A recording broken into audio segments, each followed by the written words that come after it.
Welcome back to What's Hot in Hamilton. My name is Ryan. And I'm Adam. And we are here today with the David Stark. Hi, David. Hi, guys. So we're talking about creativity, community, and the people that shape our future of our city. Before we dive in, can you let us know a little about yourself and what brought you to Hamilton? Oh, sure. Well, I'm here in the role as the Director of Operations and Programming at Artspace Hamilton Lofts. I've been in that role for about 8 years, so most of my time in Hamilton, but not the whole time. Admittedly, I thought I was maybe going to be here 6 months. My sister was buying a building downtown, a historic building. I love history, and those projects usually take longer than you think. And during that time, that was around maybe 2014 and 15. Like many people still experience today, I was encapsulated into the vibe, the passion, the excitement for what's next on the horizon in Hamilton. I love your title, What's Hot in Hamilton. It's been hot around here for about 10 years now. It has, It's staying hot. So yes, it's not I didn't coming think I'd down. be here a long time, but boy, that's 12 years ago. So who knows? Who knows? But I've loved my role at Artspace and love the chance I get to feel like, well, like everybody. It's just small enough around here. Everybody can be somebody, especially if you're willing to throw into community. Absolutely, I agree. So Hamilton pulled you in, and you were actually Citizen of the Year in 2024. Tell us a little bit about that and what got you there. Well, I mean, Hamilton does pull you in. I remember the first Operation Pumpkin I went to, and my first River's Edge concert, and the first time I heard the news about Spooky Nook, and the first time that the brewery was serving beer. So it definitely pulls you in. It keeps pulling a lot of people in. That's its perpetual secret, is that it always feels like we're just on the cusp of something new. And that only works if it's true, which it seems to be. Right. So obviously, it was a great honor to be recognized as a Citizen of the Year, or as my dad put it, the Citizen of the Week in kindergarten. Don't get too overboard here. It is a great list and company of people to be along with, but on that one, I think it was a whole sort of team effort. I accepted that on behalf of so many business owners and organizations in Hamilton who wanted to make sure that Hamilton interests were preserved in the wake of some outside groups assessing us for maybe a little too much. We all know flood protection is important. That was never the issue. Right. But you gotta make this a bearable cost for us. So I played a role in a bit of a platform in that conversation. But I like to think it wasn't just towards a singular issue. So many art shows, so many block parties, so many 17 strong grants and things. Really, though, that award is something. I mean, my goodness, they could give that out to every one of us every year. There's about 1,000 people that show up to about everything. Right. That was definitely an honor, but not near as much of an honor as it has been to just finally find a place where you can genuinely live in community. I'm originally from Nashville, Tennessee. I lived in Kansas City, Washington State, spent a summer in Australia, and about half a decade in Europe, in Manchester, England. And I loved all those experiences. And then the next on that list was Hamilton, Ohio. Yeah. But all those other wonderful cities of the world, as beautiful and exciting as it was, Hamilton's been the only place where I've really felt like I have been able to find my people. You get in where you fit in, and Hamilton is definitely a welcoming place, especially for those with a passion to want to give back. Right. And I hear that a lot, and I know you hear that a lot as well, and you're not the only one that says it. So there's something in it. Something about it. It's the size, maybe. It's just big enough to be a city, but it's not so big you don't know anybody. I sometimes think of it as like a college town for adults, right? Or an artsy Mayberry, if you will. There's something about it where really anybody can carve out a niche for themselves, as long as they're willing to play with others. It might have been that exclamation point. It was the exclamation point. That's it.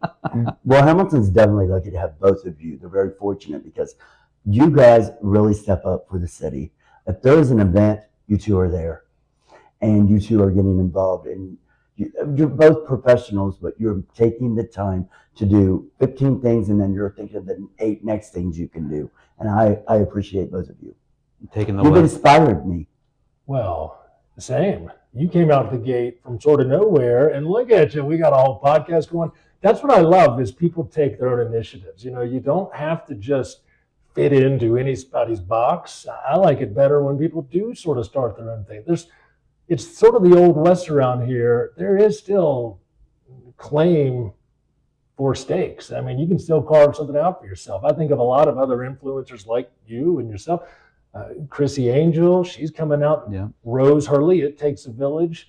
My good friend Arnita and Arnita Knows. Right. A lot of people are, especially using the power of online to continue to show off our city, not just its beautiful structures or look how many people came to a certain event, but even the small things like, early bird restaurant is opening on Friday. Right. Everybody Yeah. come I put it out, on my calendar. Oh, yeah, very good. Yeah, Right for you. because somebody posted. I think it might have been it was Arnita or somebody posted it. I see it Yeah. on Facebook today, and I'm like, yes, Yeah. Friday. I Yeah. know, finally, right? And it feels like there's always some new announcement. It's these influencers, they got to work hard because there's always something new to talk Right. about. Isn't Yeah. there? You got to stay up to date on it. That's for right. sure. That's right. But yeah, thank you for your efforts and this too. I mean, it's hard to think there hasn't been a Hamilton podcast before you guys. said that. I'm like, why am I the first person to think of this? Well, you got And outside someone the box said- thinking. Someone said, you're probably not the first person thinking. You're the first person that actually put forth the effort to do it.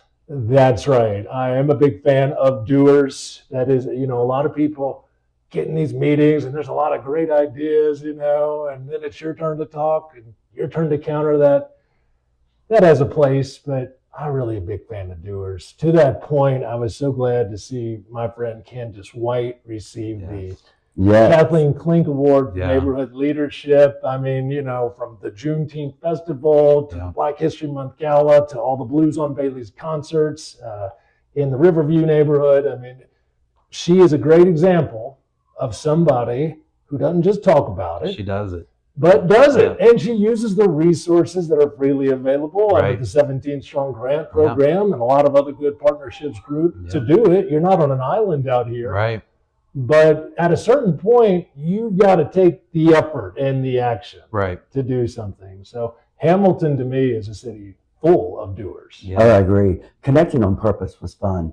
Oh, wasn't that? It was a fun day, and it was so inspiring. It really was. And I I say it every learned- time, best summit yet, but I mean it this time. I It really agree. was, yeah. It was good. Mm. It was good. Yeah, I saw you guys were there. You were sitting near the front row, I think. Mhm. So We were. front and center, very good. I liked the breakout sessions. I learned things I didn't know about. Which ones did you go to? We went to 311, Okay, yes. and then we went to It Takes a Village. Oh, yeah. And Rose was prepared. She had She's her good. worksheets, her questions. This is a group activity. You're not just going to sit and listen to me. Yeah. You're going to partake.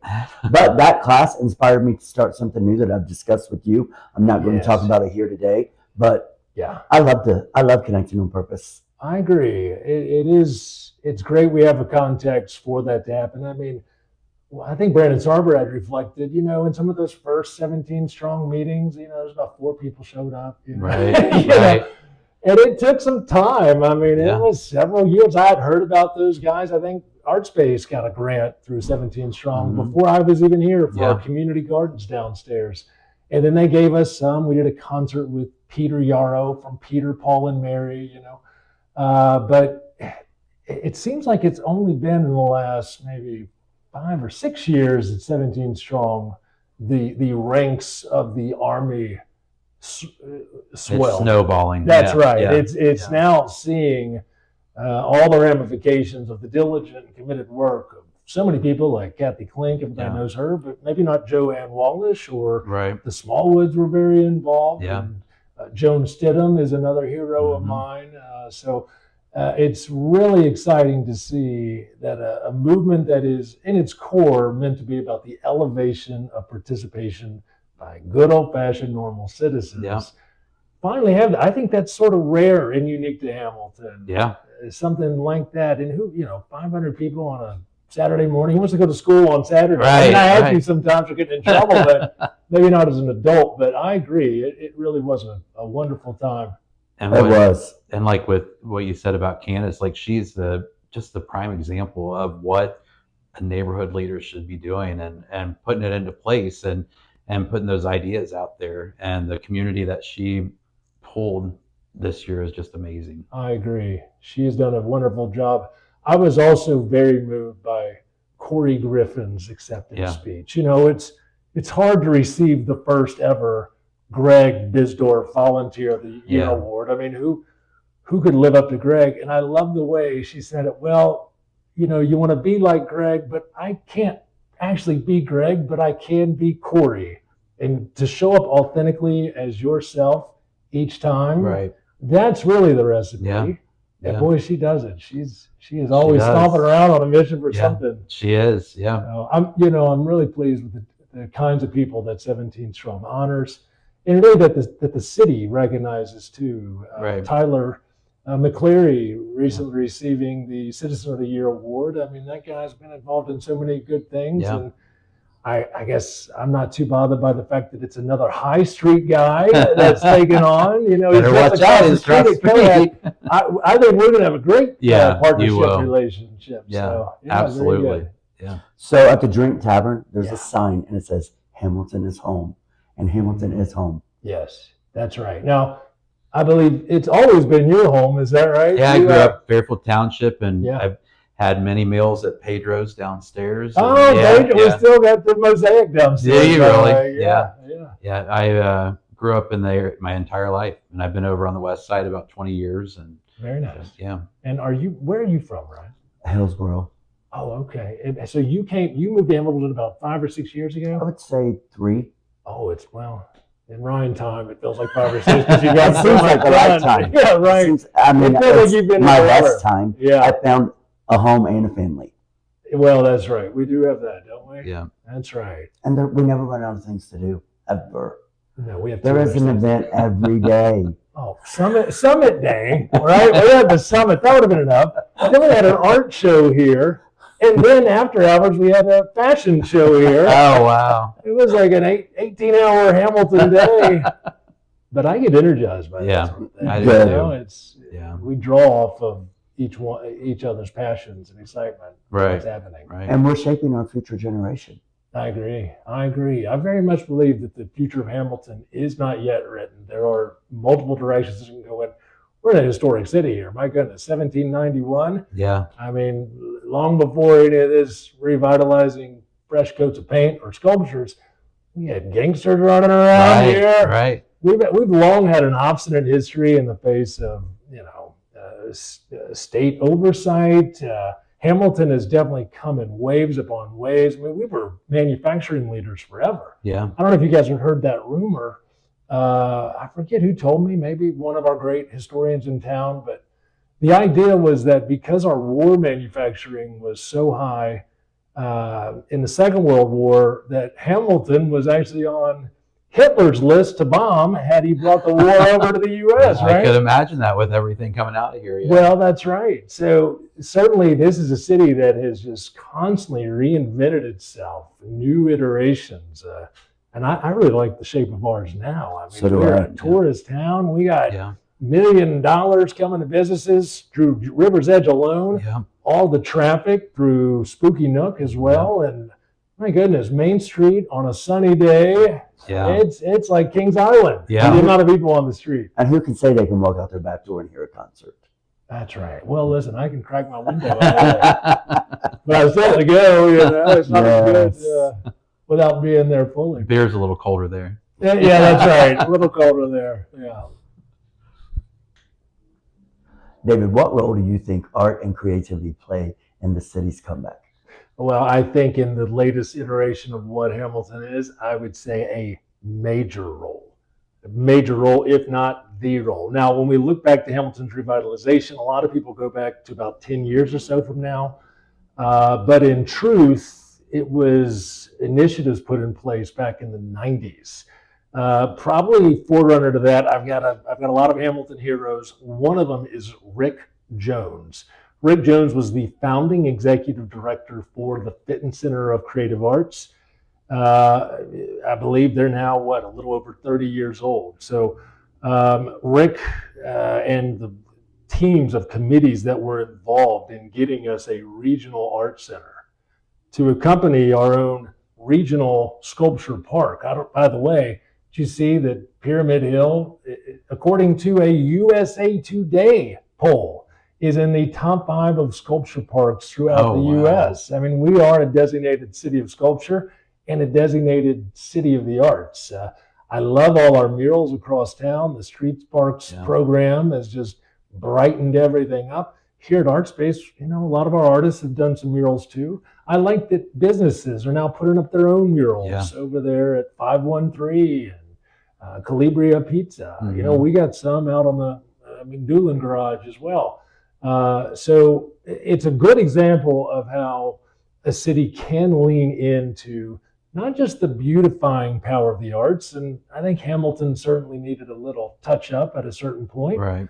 But also the connecting power of the arts. I mean, few things bring people together like the arts, be it music or an art show.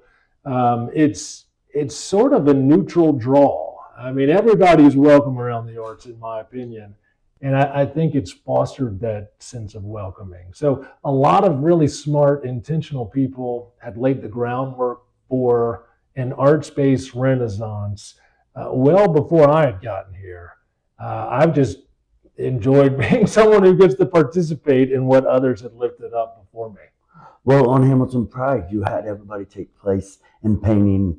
Was it a piano? Yes. We did. Yes. Very happy. Actually, Artspace Hamilton Lost was one of the founding partners of Hamilton Pride. I think, what are we in our 5th or 6th year now of Pride? So any opportunity like that, if it's a flea, if it's an outdoor, Artspace Bazaar on High Street, Juneteenth Festival, really anything, that's part of Artspace. I mean, when you live and work and play with about 70 different artists at any one time, all under one roof, there's a lot of artists to go around who really want to be involved. Artspace is a pretty unique concept. Back to my friend Rick Jones, who I call the godfather of Hamilton Arts. He had toured the original Artspace project in Minneapolis back in the 80s, and he was moved by that concept. And I don't know that it works in every location. We got about 50 of these throughout the continental U.S. I've visited some. I mean, it's obvious that Artspace Hamilton is the best in the Artspace portfolio. That's what I think. But that's because I live with the artists who use it as a platform to do good in their community. It's a pretty special fellowship and camaraderie that we have here at Artspace. Well, for example, Saturday at the summit, they had everybody take place in making a mural. Yeah. Oh, I saw. Oh, Mr. B, Brent Billingsley. Yeah. Man, I love that guy. He's active every day. Yeah. I think one of the best, certainly one of the most prolific. He's got an incredible team behind him, and the fact that we're all sort of encouraged to leave our mark on some part of what's going to be a great big mural on the side of the Boys and Girls Club is especially fitting for us. So, yeah. And he didn't just stay at his station. He went around interacting with everyone and asked them to come be a part of the mural as he approached Sean and I. Oh, he did, yeah. Well, look, you can't say no to Mr. B. That he is impossible to say no to. So, I imagine it's wonderful getting to be a part of like art itself. I mean, you see all these pieces coming in and like they move you, they make you feel some type of way. Absolutely. Yeah, I never really considered myself an artist. Of living at Artspace, I've tapped into my own sense of creativity, but I've always admired art and appreciated art and enjoyed artists. So it's definitely been a dream to not only live amongst 70 or so artists at any given time, but it's been a means where I can sometimes meet artists from outside of Hamilton, invite them in. One great example, we once had Rodney Veal, who is the host of the art show, it's called, that airs on PBS through Think TV and CET Connect. He did a show here once, all of woven paper, and so we sort of tapped into some of Dayton's finest. And then later next month, April 18th is going to be a big breakout day for the new spring season of Hamilton. A lot's going on. We've got at Artspace an event called Art Attack Hamilton. A friend of mine named David Estep, who has been running Art Attack Cincinnati at Braxton Brewery for, I think it was 5 years. And I went to most of those and said, give us one in Hamilton. Come, Art Attack Hamilton. And he finally agreed to it. So on that evening, we're going to have about 50 artists, some of Cincinnati's very best. I mean, guys from the Essex Collective. One fella is Brent Kelch is bringing his laser light show machine, you know, so it's going to look something like the modern day Sistine Chapel on the Artspace gallery ceiling. And plus about 50 different artists. We're going to take over the street as well. And the good news is that's only one of the great things happening that day. Right.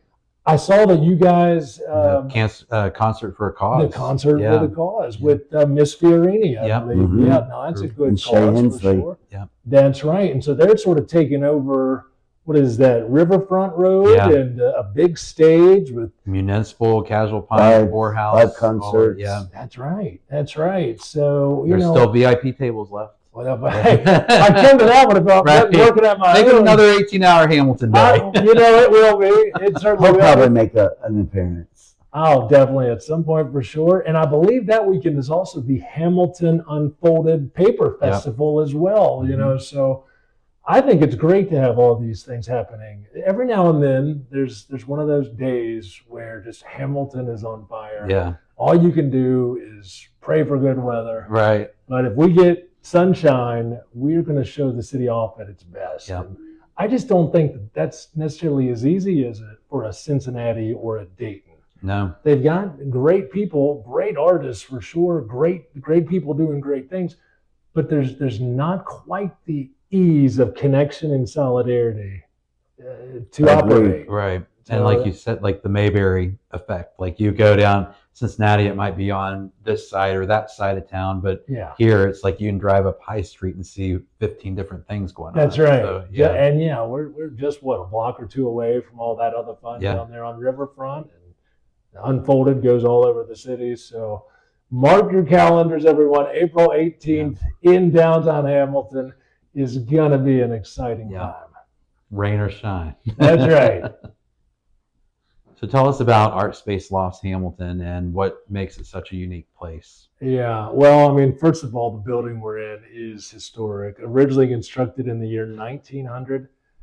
Some of y'all may have seen, there's a picture that gets out from time to time of a fire that happened within a few years of the building originally opening more than 100 years ago that took out everything but essentially the facade. But since that time, they rebuilt. It's been a lot of different things in its history. I mean, it's so centrally located. You know, the statue for the town's namesake, the American Cape of Alexander Hamilton. I mean, it's just right in front, so you know you're in a good spot there. Probably its most famous use in history was as the Strauss clothing store, of which we still have faint outlines of some of those murals. Now, sometimes people say I can get a little loud about the promotion of the arts in this building, but I had nothing on that Strauss family. 100 years ago, they had every one of these windows lit. They had a 17-foot tall Strauss sign right above top of the building. I believe Josh Hodges, the hometown lawyer, I think the building he purchased and has moved into was also owned by the same Strauss family. Okay. So it sort of made sense that when we designated our own gallery space, that we'd name it the Strauss Gallery as a nod to our building's past. But then again, here at this location, we feel like we're making a new history. You know, we just celebrated 10 years last year of being open to residency for artists. I don't know exactly how many artists have come through at some point in those 10 years. And sadly, we've had a couple artists who we've lost. And you grow really close to some of these folks, you build community with them.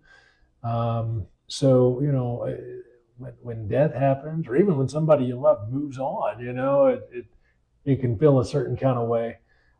But here lately, really since the pandemic, we haven't had that many people moving on. People have sort of hunkered in. Right. I think they know they got pretty decent rent rate here. But more importantly, I like to think it's the opportunities that they have to do murals in town or to show their work, or hey Dave, who can do pet portraits? Well, let me get out the Rolodex of Artspace artists. There's Right. about 6 of them.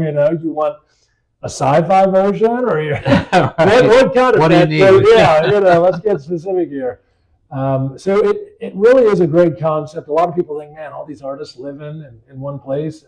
Isn't that chaotic or dramatic? And that hasn't been my experience at all. I'm not sure why. Maybe they hide that from me, but I tend to think we all pretty much sort of get along. We all don't agree on everything either, and I think that's important. But we're certainly the most diverse block in the city, be it your age, your race, your beliefs, your talents, your socioeconomic level. I like to think a best version of Hamilton on a microcosm level exists right here in the building. And that makes it a lot of fun and interesting. Absolutely. And then with that many people too, like you said, everybody kind of has their own thing going on too. So it's the things that can pull them apart, pulls them together, because they kind of rely on each other for different niche markets. That's right. That's right. I mean, and my favorite kind of call is when, like, say, Miles Davidson, who lives here and he owns the Third Street Music, and I believe he's a fellow chair of 17 Strong. Yeah, with he's you. chair of it. Yeah. Yeah, that's good. So you guys are doing that together. I love that.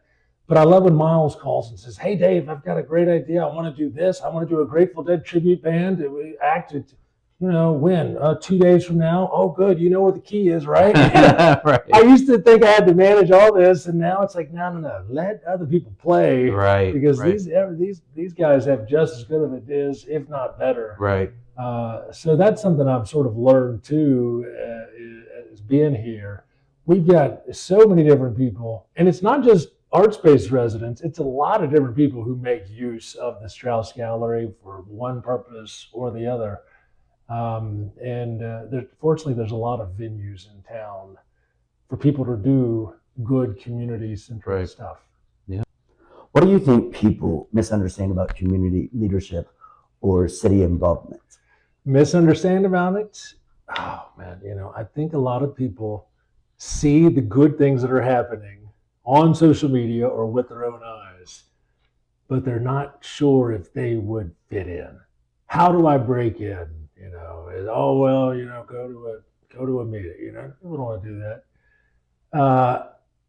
I think the biggest misconception people have is that they have to participate in a certain kind of way. And there's a lot of different channels and avenues to connect to. If you're looking to get involved, come see us at a Strauss event. Even if you're not an artist, you can get involved. But big advice and encouragement I like to give people is to do it in your own way. Don't try to do it like you saw somebody else do it. They're already doing it. Again, I applaud guys like you who are coming up with a new initiative, a new thing. That said, we have. Again, we're just small enough that you can hear of when the next Ordinance Review Commission meeting is. And if you want to get up on a Tuesday morning at 8 a.m. and go to that, you can. Our city council meetings are always open and always take an audience of citizens, so you can express yourself there. I've done that before. I think we're all welcome to it.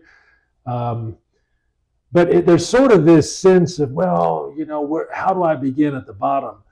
You don't really have to. Now, I think whether you're starting a new business or an organizational effort or a fundraiser, it is essential that you're open to collaboration. And by the way, "we is greater than me" isn't just a nice slogan to make you feel good. "We is greater than me" is good for business in Hamilton. You sort of have to collaborate and partner on those things. But you can offer that collaboration and partnership from any position you create. So you don't have to have a fancy title or get elected to the chair of this or the director of that. Start your own thing. Get in where you fit in. But oftentimes that's finding out within yourself actually what you want to do. So I encourage people who do say they want to get more active and involved. Yeah, go to a neighborhood cleanup, or hey, the brewery is celebrating its 10th anniversary. Come with me to that. But the bigger advice is, well, first you got to identify what is your thing you have to offer. And maybe you don't know right away, but you got to start throwing it out there. When you guys started the podcast, I thought, man, that would be such an undertaking to know, how do you sequence all this and know what steps happen next. And maybe y'all thought all that through, or maybe you've just gone with it and it's getting better and better every time because you had the faith to act on it in the first place. Option B. We kind of just went from 0 to hero overnight. Oh, well, that's right. And you never get there if you don't take the first step, do you? So, I think another thing is that we can offer people, because it is a vulnerable feeling. I went to the breakout session at the summit on vulnerability, and that was really good. And it certainly can feel vulnerable when you want to try to play with others who already seem established. That can be intimidating. But, I've always thought we've done a pretty good job of displaying a welcoming sense to others. We can sometimes think it's a little hard or awkward to pester people, but really once they've sort of shown up and showed interest, you're never going to go wrong for making somebody feel welcomed and accepted. And I think Hamilton does a really good job of that. So, and it's continued to encourage more and more people to find their own thing and throw it into the cycle of all the good that is Hamilton, because in most cases, you will be supported. David, I remember the very first time I met you that I can recall. You were standing outside of like a courthouse or some kind of building like that, and you were advocating a meeting about Hamilton and cities and businesses being taxed over the flood possible. So you wanted to make everybody aware of it, and they were really going to tax high prices. Well, that's true. I mean, yeah, I think in some cases it was like 1,000% increases. One business went from, I don't know, $18,000 a year to $500,000 a year. Artspace was going from like $2,000 a year to $11,000 a year. I didn't want to raise rents on artist tenants, for something like that. Though I certainly recognize it is important, and am very grateful that seventh assessment was rescinded. It's been about 2 years now, and we're still eagerly awaiting the results of the Stantec study. We have some indicators of where that's going to shake out. I don't ever like to celebrate early, though. I mean, until we've got ink on a deal, that maybe could last another 100 years. So great gratitude that the Miami Conservancy District heard so many of us. I might have been the one with a megaphone, but listen, that one affected all of us. So it was though a unifying moment for our city to see small businesses, organizations, get along and show out for that, because exactly the reason I think so many of us had invested so much to get Hamilton to where it had become, that the thought that any of that could be threatened was very concerning. I also do want to acknowledge to the MCD board's credit, in a number of the concessions that they made, they also have come up, stated a willingness for a tax abatement for new businesses going in, that you're not just going to be hit straight away with these taxes, because in my mind, Hamilton is still a very ripe and prime place to invest in. I'm excited about early birds. That's coming. But I'm also excited about what's our next spooky nook, right? What is our next warehouse? They just opened up the hub, the manufacturing partnership over at Miami Regionals with Butler Tech and others. We've got the Seca business. I think those guys are from Italy. There's still a few hotels that I think are on the docket to begin Yeah. construction. So I was very happy to see that those concessions were made too, so that Hamilton could stay that. I mean, we've all got a vision for Hamilton, and I certainly appreciate the neighborhood's focus. But as a downtown guy, what we have here is very rare. I mean, aren't we grateful that the interstate didn't come through here like some people had proposed 50 years ago, Right. Because it may have taken some of our downtown charm. So when I look ahead to the future of Hamilton, I want to see this continue to be a thing that even 10 more years from now, guys like us, but not us, are coming in and saying, oh, you know what? This town is just 1 year away from being. Right. I mean, that's what Hamilton is. It has been this ongoing hype of excitement. So Always evolving, always growing. Like it just keeps like what's the net, like you said, the next thing. That's Yeah. right. That's right. And we have so many of the great pieces in place. I see this as hopefully capitalizing on that unique historic charm and sense of community to continue to grow as even more and more of a weekend destination location. Well, and the meeting was very impactful to me because had it passed, the momentum that Hamilton was building would have been extremely effective. Businesses probably would have closed down. It's true. It's true. It's true. And fortunately, we were heard. We had a whole community rally together. And as I say, we're still waiting patiently, eagerly to see exactly what the terms are going to be on that. But we got to have faith that was heard, and faith in ourselves.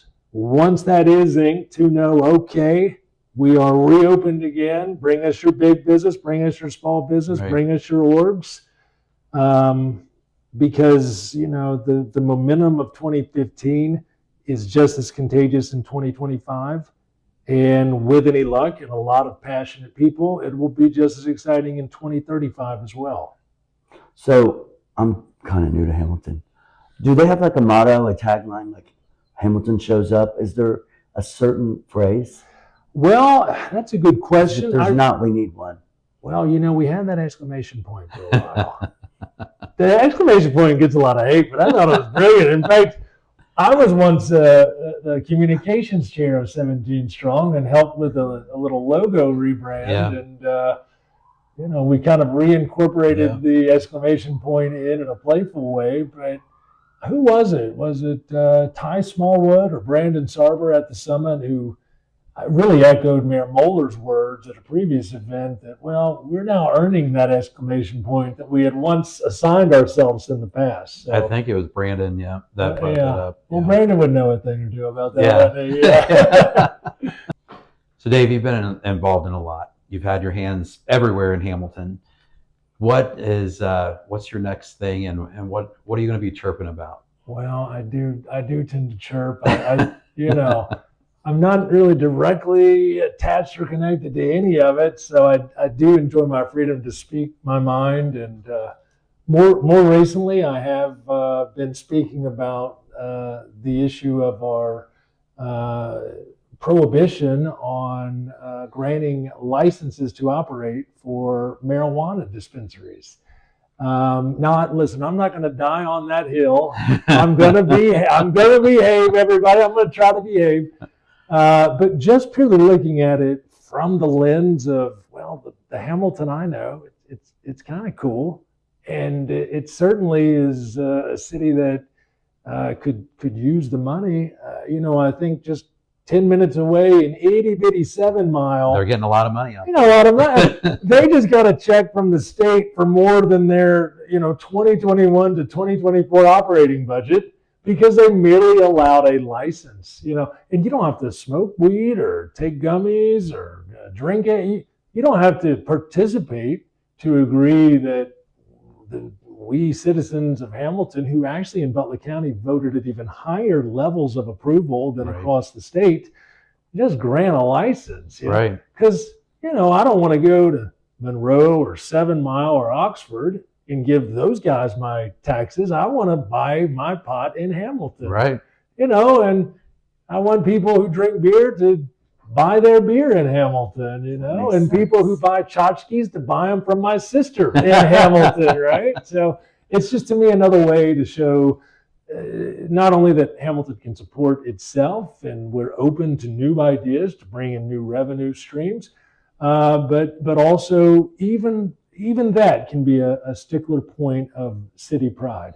And we can honor those who maybe have bad experiences with it or don't Right. want to go there. You don't have to go there. You don't have to go there, but you don't have to drink beer to support the brewery either, you Right. know? So I see that as hopefully something our elected leaders will continue to weigh with great sincerity as an option for us. Right. But, you know, as I say, forgive me. I'm not going to chirp on forever. If we don't get it, it'll all be okay. We'll hear about it. I'll do my best, but who knows what the next issue will be, right? Yes. And that's the beautiful thing about a community like this is you may not always be right at everything, and sometimes your friends will tell you, but you are free to engage. That's right. You know, if you were doing this in a great big city, we'd all be nobodies there. Because for Hamilton, the change that Hamilton's experienced in the last even 20 years, it's because somebody chirped, somebody spoke up, and that's what got everybody engaged and things moving forward. Yeah, you're welcome to chirp. We want you to chirp. Absolutely. We can disagree respectfully. So, you know, that has probably been one of the favorite parts of my time in Hamilton so far. You would probably agree, Ryan, and so would you. And hopefully all of you, is that if you do just put it out there a little bit, you can actively participate in what's going on here.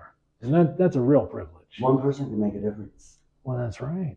That's right. And all of us together, unstoppable. Unstoppable. Speaking of chirping, we had a guest on our show recently, Amanda Farini, to talk about what you were talking about. She said cannabis oil took her daughter's neuropathy away. Well, yeah, it gets a bad rap. You guys might have seen, you know, the Reefer Madness movie from the 19. Ever since then, it's been slandered. And you know, I used to not be a pot guy, and I find myself trying it. And it certainly has some benefits. It can be abused like anything else for sure. But you know, I think the science is already out and soon to be out to a greater degree that for some people in some contexts, it really can be a benefit. So if we can make a little money off the taxes of it, Right. that don't sound bad. We're going to use it anyway. Or some Just of put us it right do. next to early birds. Oh Right. my goodness! Yeah, wouldn't you love that? Yeah, wow, that's right. But when Amanda said that, I said, well, I'm going to go get me a bottle and drink it every day. Well, yeah, surely it works. Don't be the one. Yeah. There's a lot of benefits to it, but you know what? You just gotta have an open mind in life. Everything's not for everybody, and you're allowed to acknowledge something isn't for you. Again, that's, you know, freedom is a great thing in this country. So is the First Amendment, and I appreciate that in Hamilton you can do it. Sometimes put yourself out on the line on something, and maybe a lot of people support you, but they all don't say they do. There are, you know, sometimes little games we have to play, and some of the work happens behind the scenes. But I feel pretty good that we're going to get there. I think we'll have a dispensary or two in Hamilton at some point. I could see that coming. Yeah. Well, the point you made is the only reason we should, not any other reason. Quit spending your money somewhere else and do it in your own city. Yeah, woe to them in 7 Mile. We're coming for your money. Right. Sorry, 7 Mile. We're coming for you. At least they'll be able to keep the Dollar General open. So. Oh, yeah, they keep that, yeah. Well, fellas, it's been great to be with you today. Thank you so much for having me on the What's Hot in Hamilton podcast. Thank and you. Doing it here at Artspace, too. It's been a real treat. Thank you for being here. And just looking around, like there's a story behind every little piece that I see. Well, most of the art is art by artists who have shown here in Hamilton in the Strauss Gallery, and that's been a lot to me, too, these treasures of Hamilton life. That's awesome. Yeah. Well, thank you, Dave. Appreciate you guys very much. Thank you. Thank you. Thank you, Ryan. Well, I'm Ryan. And I'm Adam. And thank you for joining us on What's Hot in Hamilton.